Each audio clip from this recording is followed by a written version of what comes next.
English clergyman Matthew Henry preached the truth when he noted that they that die by famine die by inches. We have known for a long time that famine is one of the worst ways to check out of this world.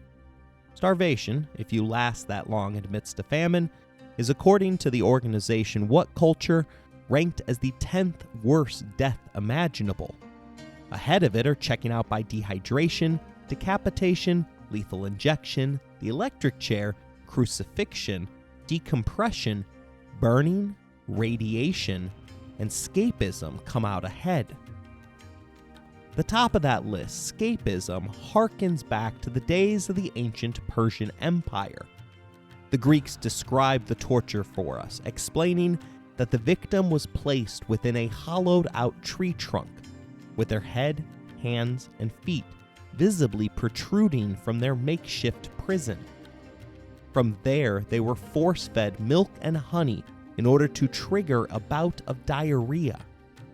Once the fireworks began in the lower half of the trunk, the Persians would slather on the rest of the milk and honey so that insects, who disturbingly are attracted to diarrhea, would burrow and bite into the body in order to establish a literal colony within the victim's colon.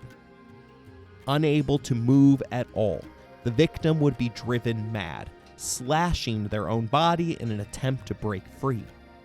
The only result of which would be the development of gangrene sores. Eventually, dehydration, septic shock, and famine's friend of starvation would claim the unfortunate man or woman's life.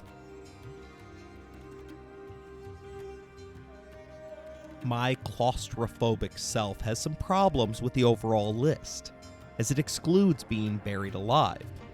But we'll keep escapism up on top of that list, along with crucifixion and burning. Maybe being buried alive doesn't make it onto your personal top 10 list to avoid, but you have to admit that there's something freaky about the fact that multiple devices were patented for bells to be installed above cemetery plots so that a corpse could reveal to the waking world that they had been buried prematurely. I live a middle-class lifestyle in America. That means that I don't have to exert much thought about going hungry. In fact, famine has become non-existent within my home country. This doesn't mean that there aren't hungry people, as around 30 million citizens in my country are what government bureaucrats deem to be food insecure. But famine, which dictionaries define as virulent manifestations of intense starvation which cause substantial loss of life, is not a threat within the developed world. In fact, it shouldn't be a fear anywhere in the world, as international connectedness along with robust international aid efforts have given us the tools that the world needs to eradicate famine. That has happened in every region of the world but Africa, where we still lack the collective will to enact all available actions that would prevent widespread mass suffering. Historian Stephen Devereaux believes that it can be done. His optimism comes in part from the fact that the last famine in Europe occurred within the Soviet Union. The last one in Asia transpired directly because of Mao Zedong's horrifically misplaced policies during the Great Leap Forward. What humanity has collectively learned is that famine is both preventable and treatable through intelligent government interventions. Unfortunately, we all too often lack the emotional capacity in order to properly make timely interventions, both within our own countries and on the behalf of others.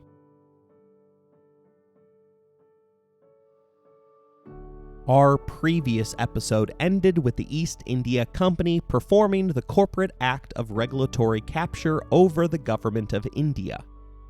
They no longer had to depend upon profitable trade in order to purchase the next rounds of exportable products. Instead, they began utilizing tax dollars extracted from the workers of India in order to purchase their goods.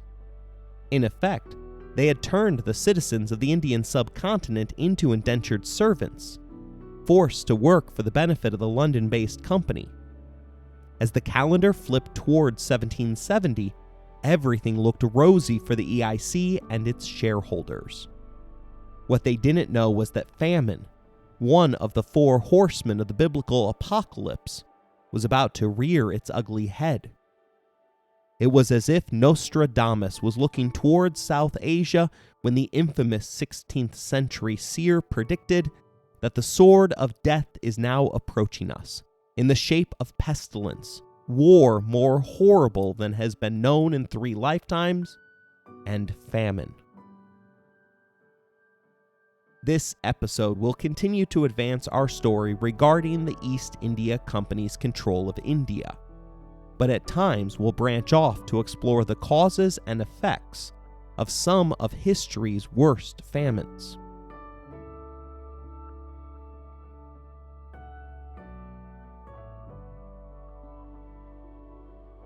You're listening to Empires, Anarchy, and Other Notable Moments, a podcast designed for deep dives that assist in the teaching of history. This series focuses upon the East India Company. Episode number 4, The Bengal Famine of 1770.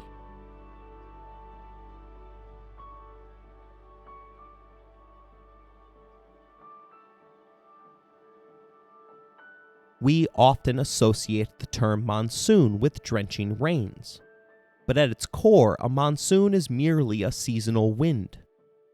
Picture the Indian subcontinent, shaped like a downward-facing triangle, with the mighty Himalayas gracing its northern end and the western and eastern Ghats flanking its sides. While I haven't had the chance to explore them personally, the western Ghats are renowned for their once-in-12-years blooming flowers, prehistoric cave paintings, and breathtaking sunsets. Meanwhile, the eastern Ghats, closer to Calcutta, are crisscrossed by rivers from the Deccan Plateau, making them ecological hotspots, with 3 national parks and 24 different wildlife sanctuaries. Monsoons affect both coastal mountain ranges, as 2 pressure zones form off the coast of India. The high pressure zone, which forms in the north, sends winds swirling through the frigid Arctic temperatures of the Himalayas, picking up little moisture. The low pressure zone, however, forms swirling winds over the Bay of Bengal, spinning clockwise so that the moisture-rich clouds smack straight into the Ghats. Clouds aren't incredibly smart, and as such, they've never figured out how to tunnel through a cloud. Their choices in life are pretty simple: go around or go over. Always choosing the latter, they have to drop the moisture they've collected in order to proceed high enough to continue along their life's journey. The coasts of India, which is where a large portion of their people live, thus experience regular alternating seasons of extreme rainfall and drought, as more than 70% of the rainfall felt in India today is a result of low-pressure systems in the Bay of Bengal. The fact that the weather is predictable allows the peoples of the Indian subcontinent to plan accordingly.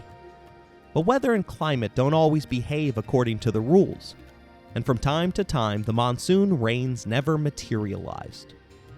Such was the case in 1768, as only the lightest of rains came to India.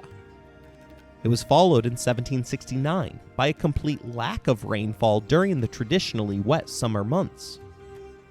Everything is interconnected within complex ecosystems, meaning that environmental change always results in cascade effects. Without the summer rains, rivers dwindled in size and fish ponds, a major source of protein on the subcontinent, turned to dust. Experienced traders would have recognized the early warning signs that always accompany the arrival of a horseman of the apocalypse. From there, the merchants would take one of 2 actions, both of which were detrimental to the society's well-being. Option 1 involved them hoarding food, putting it safely away for the proverbial rainy day so that their family would be able to outlast what was coming. The second option involved artificially raising profits, utilizing the fear of the coming suffering in order to make out like bandits. These two choices were prevalent throughout the famine-rich era of the French Revolution, which demonstrated what famine experts like to refer to as a clear-cut entitlement failure.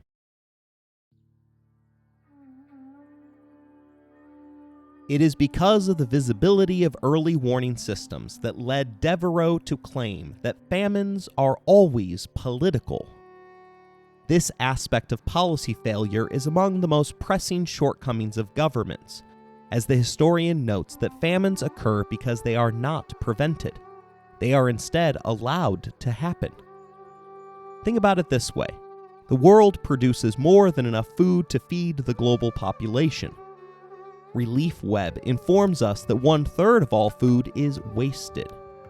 Just that portion of food alone would be enough to feed the entire world, 4 times over. The cataclysmic effects of famine have been with us since the beginning of civilization. Tony McMichael notes that the Bible recounts how Joseph, leader of the enslaved Israelites in Middle Kingdom Egypt, foresaw for the Pharaoh the 7 years of drought and famine, symbolized in the Pharaoh's dream as 7 lean cattle. Egypt was always prone to famine, caused by the give or lack thereof of the Nile's fertile waters. Indeed, the Old Kingdom, ruled by godlike pharaohs and adorned with pyramids, had collapsed around 2200 BCE because of climatic shifts that caused prolonged droughts, reductions in river flow, and serious famine. The same regional drought contributed to the collapse of the Akkadian Empire in Mesopotamia and the Harappan civilization of the Indus Valley. 1,000 years later, the rulers of Egypt's Middle Kingdom were more alert to the need to manage flood control and conserve agricultural resources, and less disposed to think of themselves as infallible gods on earth.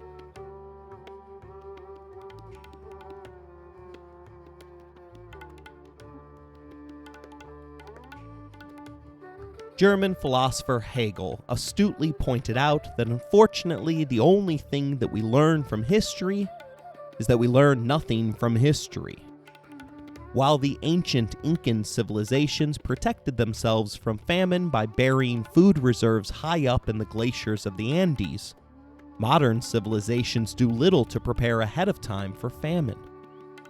Ending food insecurity is a part of the Biden administration's equity agenda, but there isn't much effort towards significantly expanding our food supply, something that the Russian invasion of Ukraine highlighted.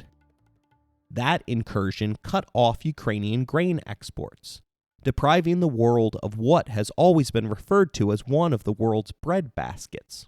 Politico quotes the Biden administration warning that we see the storm coming, noting that the odds of global famine were dramatically increased as a result of the war in Ukraine. The fact that we can know what is coming but can't stop it is a true tragedy. Despite the interconnectedness of global trade routes, we continue to let people starve to death and die in refugee camps, which are the most susceptible places on the planet to famine. As our knowledge and ability to solve the problem increases, the casualty lists should decrease. Unfortunately, the opposite is happening, as 70 million people died as a result of the famine process in the 1900s, the highest total in recorded human history.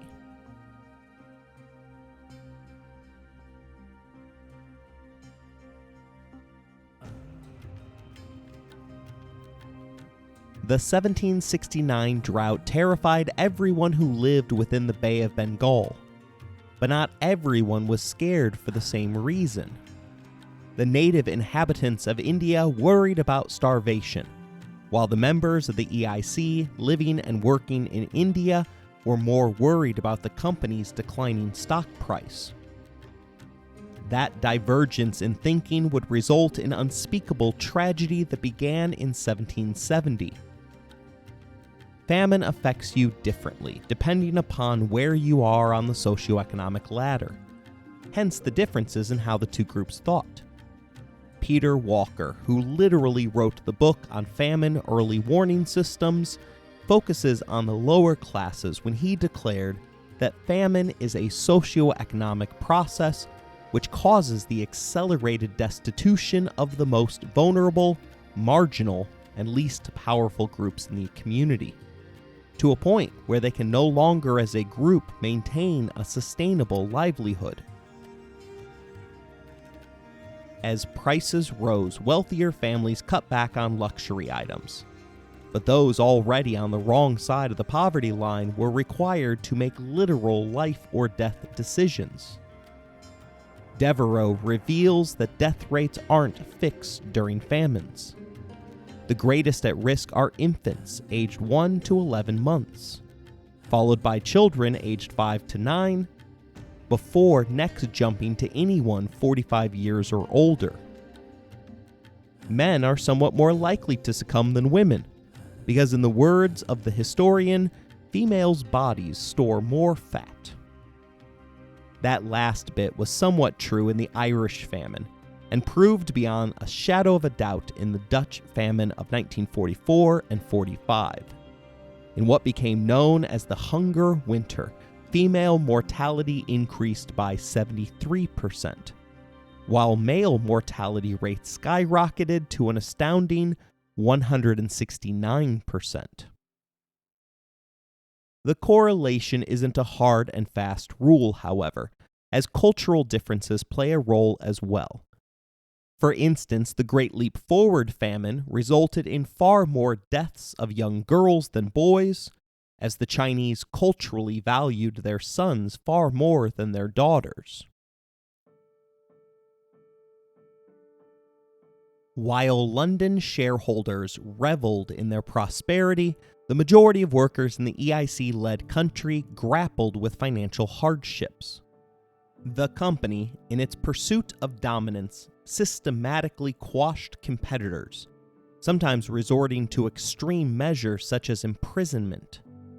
All workers, regardless of their origin, toiled under the company's dictates, as it prioritized its own financial interests. According to historian William Dalrymple, the dire situation escalated, with drought giving way to famine in October of 1769. By November, desperate laborers resorted to unimaginable measures, including the heartbreaking act of selling their own children to alleviate their economic distress. Rural artisans and the urban poor, unprotected and without a safety net, were the first to sicken from malnutrition. Then, one by one, to begin dying from starvation or disease. Common misconceptions surround famines, and one key misunderstanding is the notion that victims primarily succumb to starvation. In reality, the immune system weakens significantly before reaching the point of extreme hunger. At this vulnerable stage, hunger-related diseases such as diarrhea and dysentery become fatal. The breakdown in societal structures during famines often give rise to pestilence, making them akin to one of the four horsemen. Cholera, malaria, measles, and typhus are among the most prevalent and lethal diseases that accompany such dire circumstances.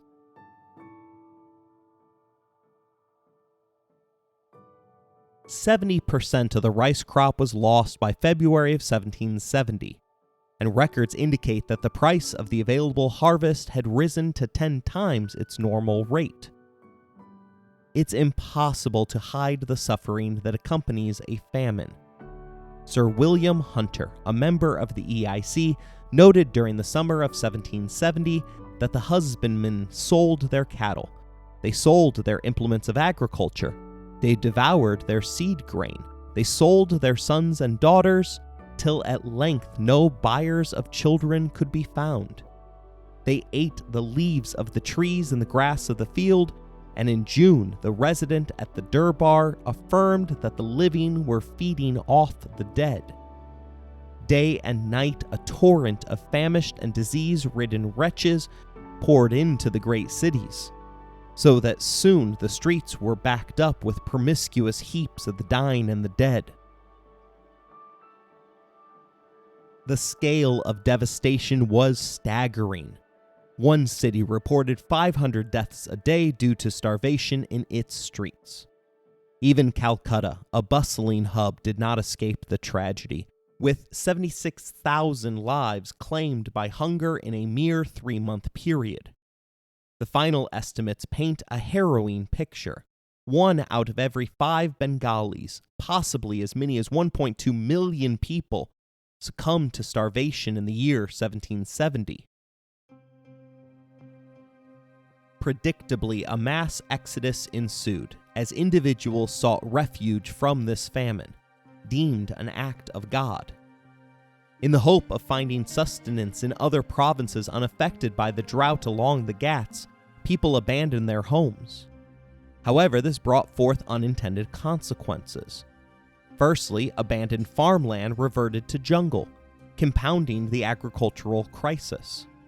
Secondly, the interconnected nature of food prices, even in the 18th century, meant that the influx of unemployed refugees strained other regions of India, pushing them from food insecurity to the brink of triggering their own man-made famines. Thirdly, the movement of starving refugees acted as vectors for disease outbreaks, resulting in epidemics wherever they traveled.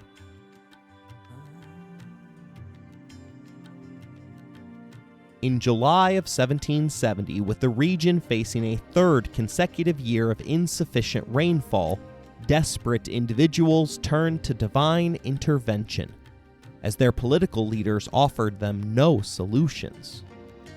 Interestingly, the deity featured in the Old Testament seemed more inclined to inflict famine than alleviate it. Similarly, the Hindu deity Chamunda was unlikely to offer much assistance, as she was the god responsible for both pestilence and famines. She wasn't the most popular of the more than 300 Hindu manifestations of Brahman, as she is said to drink blood from the severed heads of her victims. In England, the famine was largely discussed in relation to the company's stock price.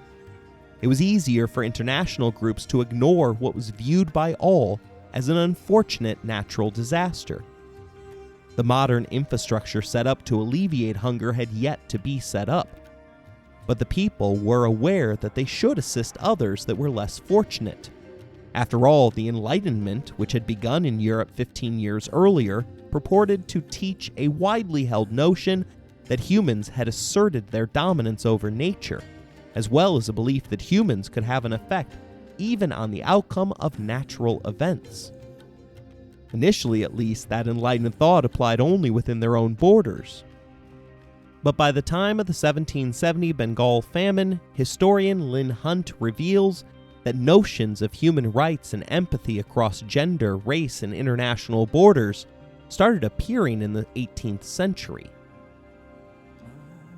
Historian Thomas Haskell goes even further, positing that the emergence of humanitarianism as a historical phenomenon requires 4 preconditions: a commitment to ethical principles that prioritize aiding strangers, a perception of casual involvement in others' suffering due to evil intent, the belief in the ability to intervene effectively, and the ability of ordinary, familiar, certain, and easily executable intervention methods. Each of these preconditions seemed to exist for a company deeply connected to international trade, and who had a self-interest in preserving its workforce. But the company's response on the ground proved insufficient, and in many instances, detrimental. For instance, John Gross distributed a generous $65 worth of rice only after half of his workers had already succumbed to the famine.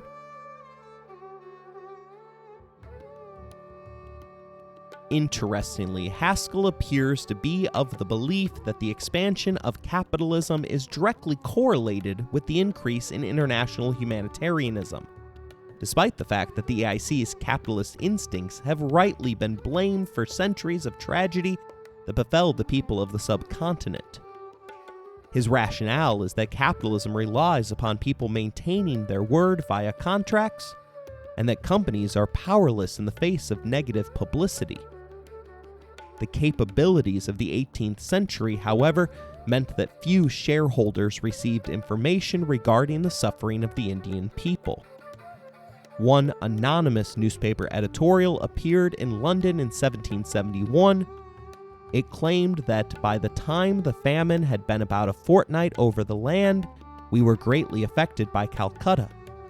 Many thousands falling daily in the streets and fields, whose bodies mangled by dogs, jackals, and vultures in that hot season, made us dread the consequences of a plague.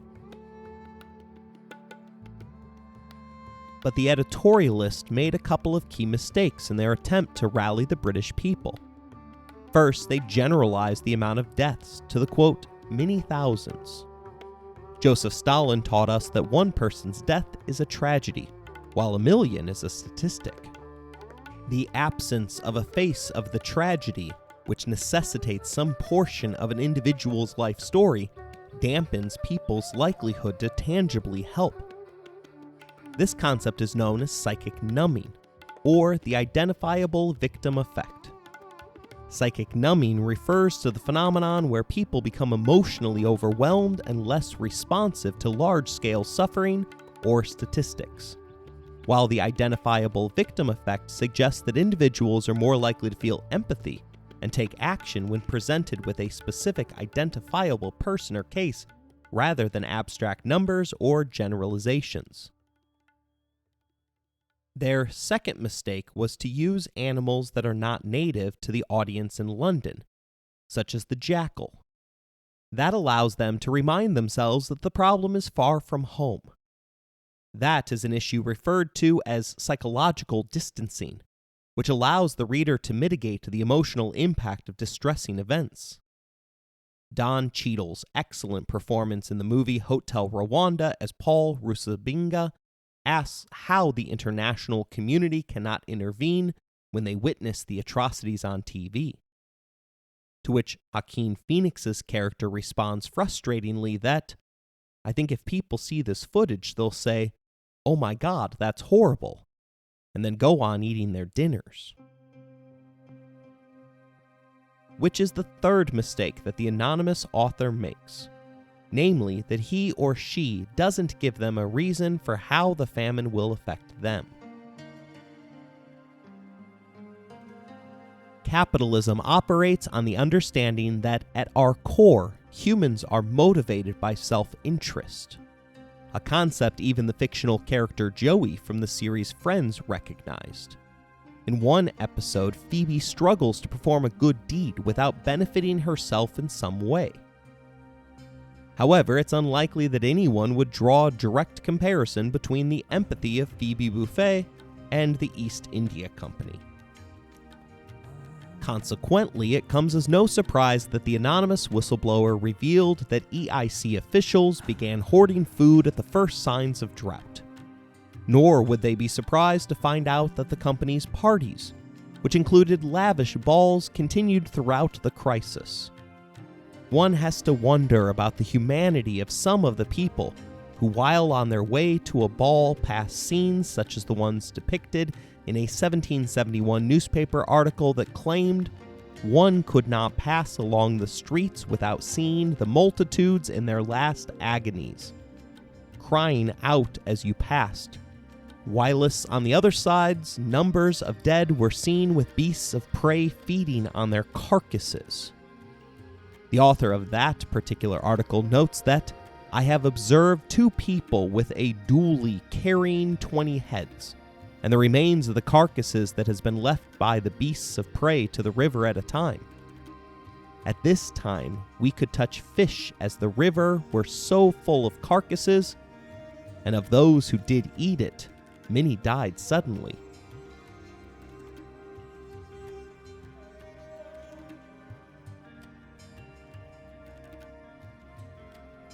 Cannibalism is a grim reality that often surfaces in times of famine. Documented instances include the infamous American Donner Dinner Party, the Great Leap Forward in China, Nazi concentration camps, and Stalin's Siberian labor camps. Lusik Saltzman, a Jewish survivor of Hitler's Holocaust, vividly recounts his personal encounter with cannibalism in his memoir, The 23rd Psalm. After enduring incarceration for nearly 4 years, during which he became a Musulman, someone unrecognizable even to themselves, Lusik stumbled upon a Soviet prisoner of war, selling what he believed to be meat soup made from wild dogs. Devouring the soup in his desperate state, Lusik later learned that the meat had been sourced from the bodies of fellow prisoners awaiting cremation. Despite this horrifying revelation, driven by starvation, he found himself compelled to finish the soup.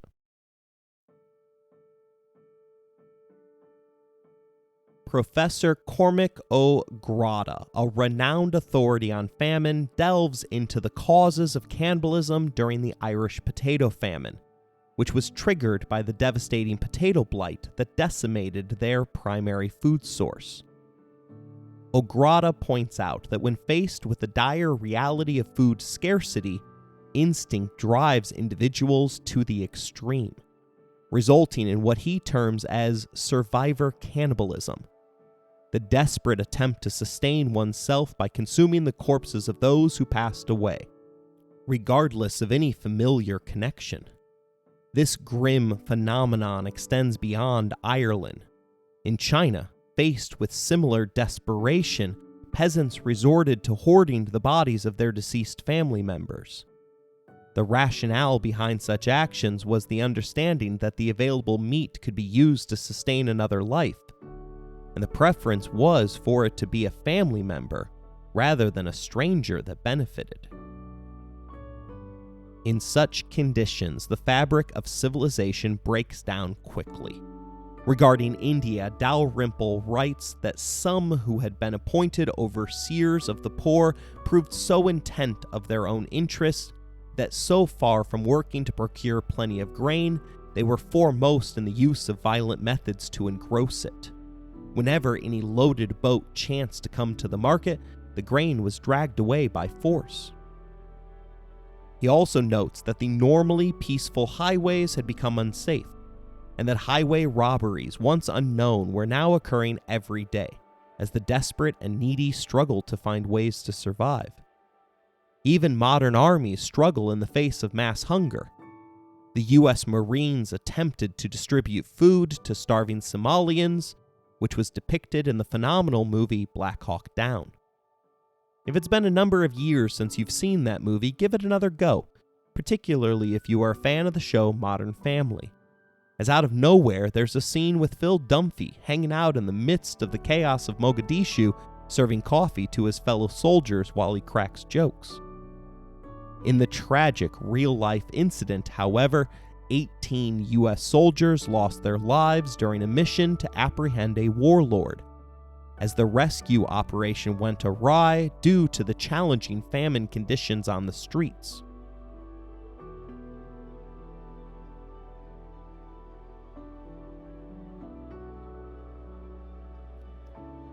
The EIC clearly didn't do enough to alleviate the conditions faced by their workers. Able to help, they instead turned a blind eye to suffering. Unfortunately, we all have moments where we ultimately decided not to help. Perhaps it was ignoring a panhandler as we rushed to make it to our dinner reservation. What most of us haven't done is to go out of the way to make that person's life worse. Witnessing their workforce dying off, the East India Company began to worry about their quarterly reports, something that always drives stock prices. Seeking to offset the losses within their semi-legitimate trading businesses, they raised taxes on the population of India and proceeded to rigorously enforce their collection. Keep in mind that food prices had already skyrocketed by more than 10 times their normal price. Raising taxes just meant the people had even less money to spend on necessities. And that money was critical, as EIC officials weren't the ones starving to death in the street. There was food to eat, just not food that was affordable for the majority of the indigenous population.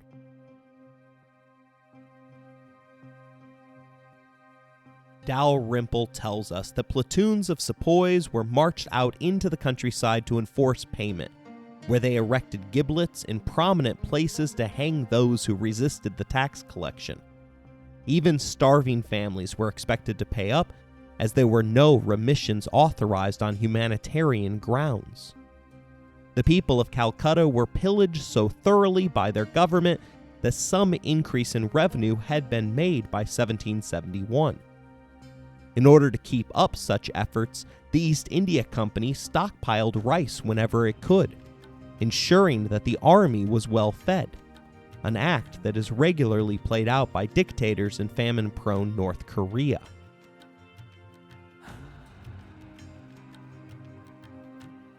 As the famine ravaged the nation, share prices soared to unprecedented heights, prompting the company's directors to grant themselves a 12.5% raise. This exemplifies the repercussions of corporate greed, a theme echoed in history. In a stark parallel, the infamous American company Enron became a symbol of capitalist excess when its board of directors approved exorbitant raises totaling hundreds of millions of dollars for themselves. Meanwhile, the company squandered $1.2 billion of its clients' retirement funds and an additional $2 billion in pension funds. The tragic outcome was compounded by the absence of golden parachutes for over 20,000 employees who lost their jobs under the failed leadership of the board.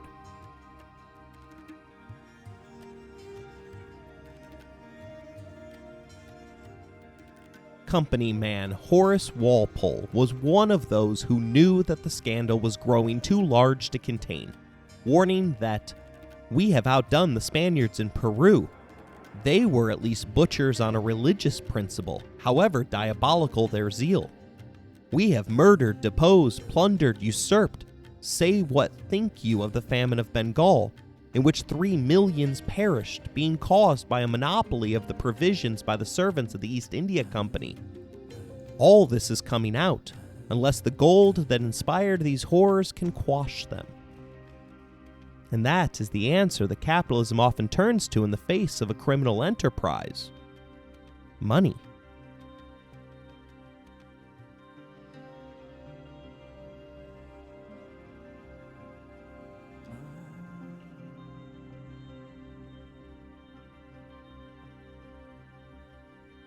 Money solves a number of problems for major corporations. It can settle lawsuits, ensuring that the public are never even made aware of the problem. It can be used to rebrand, burying the past beneath shiny new paint.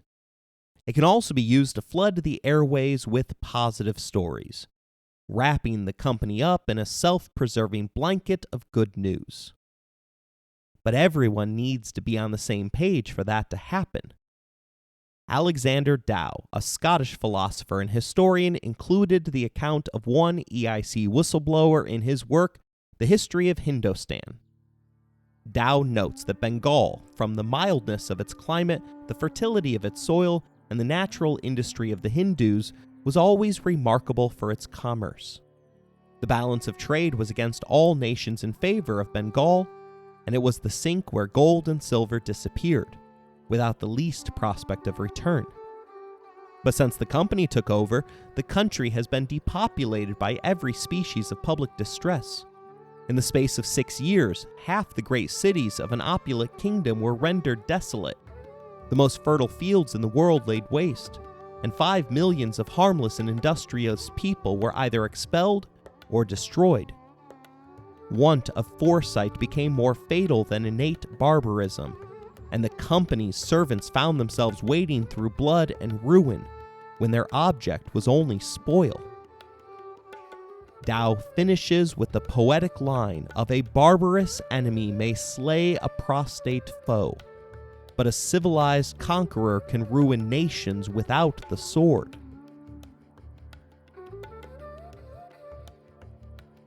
Indeed, civilization is designed to prevent things like famine.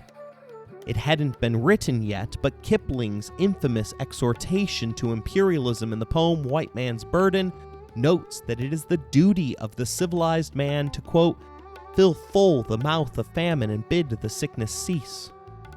The company's already tarnished reputation suffered a final blow with the publication of a sensational fake news story in 1772 by William Bolts. Bolts included likely untrue tales of weavers cutting off their own thumbs to avoid being compelled to wind silk in prison-like factory camps. These stories, though later deemed dubious, were avidly consumed by the public, who hoped Parliament would intervene to correct the reported abuses, according to accounts given to the EIC's Warren Hastings. Public sentiment swiftly shifted, causing a precipitous decline in the East India Company's shares in 1772. This marked the first recorded instance in history where a famine on one continent significantly impacted another. As recorded by Dalrymple on June 8, 1772, Scottish banker Alexander Fordyce disappeared, leaving behind debts totaling £550,000. His bank, Neil James Fordyce and Down, soon imploded and declared bankruptcy. Another institution with large investments in EIC stock, Douglas Heron and Company, otherwise known as the R Bank, closed its doors the following week, initiating a financial crisis that quickly spread across Britain into Europe. Recall our discussions from the first episode in this series, where we explored the notion that our entire financial system relies on confidence. Banking contagion at its core undermines that confidence. In the week following the initial collapse, several Dutch banks with speculative holdings in the East India Company faltered. Within a fortnight, the domino effect continued as 10 more banks across Europe failed. This trend intensified, with an additional 20 banks collapsing within the month and a staggering 30 more faltering by month's end. The British publication known as the Gentleman's Magazine observed that no incident in 50 years past has been remembered to have struck such a devastating blow both to trade and public credit. As a direct consequence to the credit crisis, relations between England and her 13 American colonies rapidly declined, as plantation owners, including Thomas Jefferson and George Washington, were unable to access the credit markets that their fields relied upon during planting season. Seeking to contain the contagion, the Bank of England deemed the EIC too big to fail. It first attempted to call in its prior loans to the company in order to spread the money throughout its financial veins. But the company wasn't able to front the money.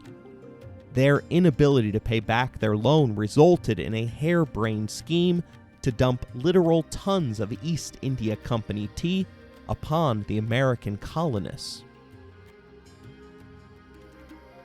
18 million pounds of tea left EIC warehouses bound for the New World, where due to the middlemen involved, it costs significantly more than locally available teas. Due to the foundational economic laws of supply and demand, Americans refused to buy the expensive product. But the Bank of England needed the EIC to sell its tea, so that it could get its loans repaid in order to restore confidence within the European banking system. Thus, on May 10, 1773, the Parliament of England passed a law declaring that only East India Company tea could be sold within the colonies. Moreover, it would be subject to additional taxes, thus raising the price even higher. 7 months later, Samuel Adams was dumping 92,000 pounds of EIC product off the Boston Harbor. In terms of today's money, the company lost $1.7 million in the Boston Tea Party, while Americans lost access to 18,523,000 cups of overpriced tea that it hadn't asked for.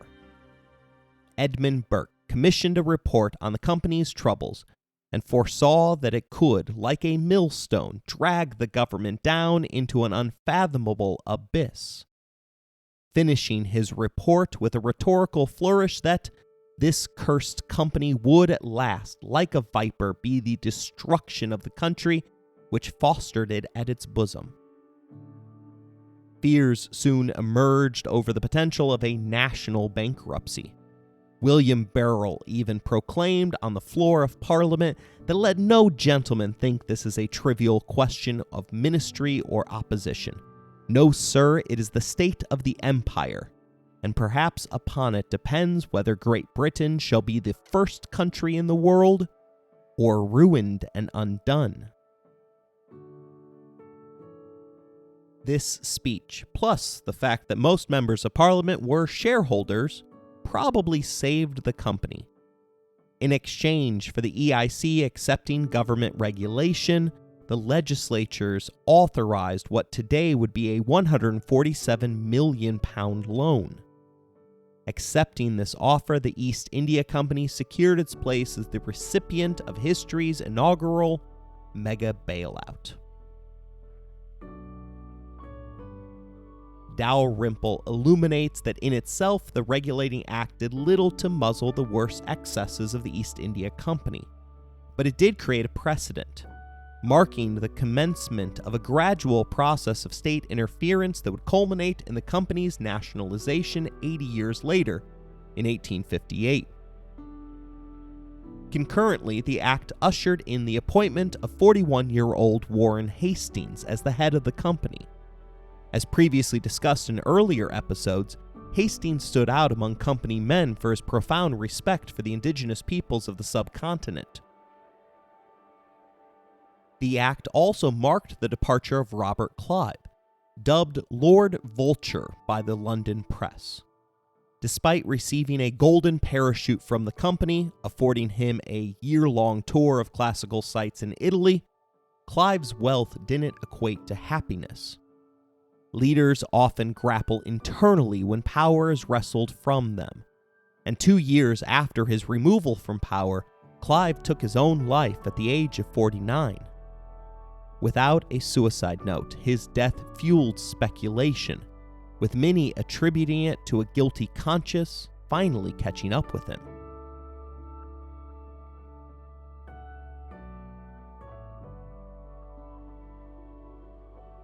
Hastings got to work immediately.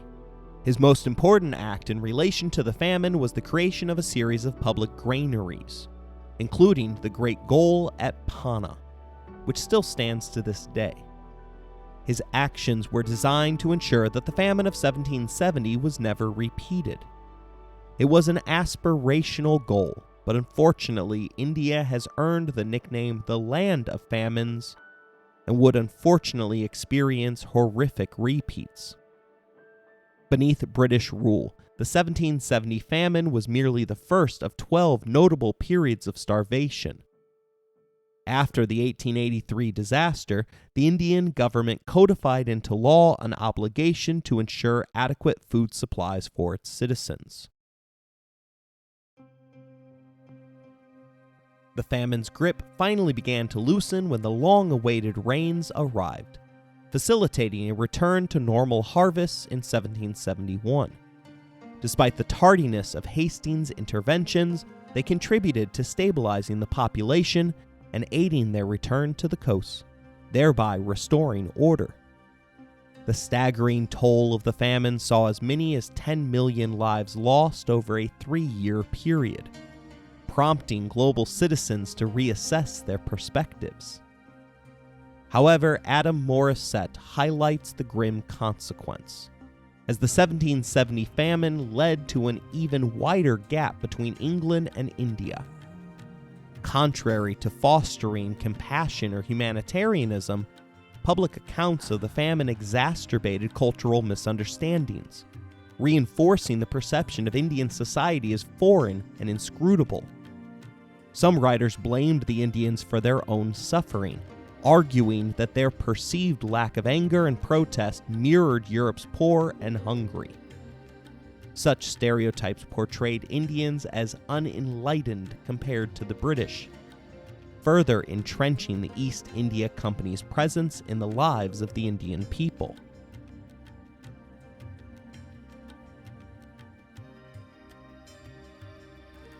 I hope that this was an informative look into not only the Great Bengal Famine, but also into the devastation that comes from this horseman of the apocalypse. In 2023, more than 1 billion residents of our shared planet are said to be on the brink of hunger. Meanwhile, wars in Yemen, Sudan, and conflict throughout the Horn of Africa continue to produce starvation, and climate change threatens the ability to produce adequate amounts of food in nations throughout the world. Unfortunately, we have been unsuccessful at eradicating this form of disaster. But there are a number of organizations working towards that goal. If you want to put your money towards that mission, I would suggest looking into the World Food Program, the Mercy Corps, or World Central Kitchen. Each organization will have a link provided in this episode's show description. As always, thank you for listening, rating the show, and spreading the word.